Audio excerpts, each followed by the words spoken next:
Hello viewers, ఈరోజు మనం dinar కరెన్సీని ఏ ఏ కంట్రీస్ ఉపయోగిస్తున్నాయో ఈజీ ట్రిక్ ద్వారా గుర్తుపెట్టుకుందాం. చలో. సో ముందుగా మనం గుర్తుపెట్టుకోవాల్సిన సెంటెన్స్ ఏంటంటే KS Dinakar in jail.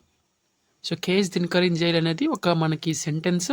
So ఈ సెంటెన్స్ గుర్తుపెట్టుకోవడం వల్ల మనకి దినార్ కరెన్సీ ఉన్నవి ఈజీగా గుర్తుపెట్టుకోవచ్చు. సో ఇందులో దినకర్లో కేని మనం సైలెంట్ అనుకుంటే దీనార్ అని వస్తుంది. సో కేఎస్ అంటే కే అంటే కువైట్, ఎస్ అంటే సూడాన్, జైల్లో జే అంటే జోర్డాన్, ఏ అంటే అల్జీరియా, ఐ అంటే ఇరాక్, ఎల్ అంటే లిబియా. సో ఈ విధంగా మనం ఈ సెంటెన్స్ని గుర్తుపెట్టుకోవడం ద్వారా దీనార్ని కరెన్సీగా ఉన్నటువంటి కంట్రీస్ లిస్ట్ని మనం గుర్తుపెట్టుకోవచ్చు. సో ఇటువంటి మరిన్ని ట్రిక్స్ కోసం మా ఛానల్ని సబ్స్క్రైబ్ చేయడం మర్చిపోవద్దు.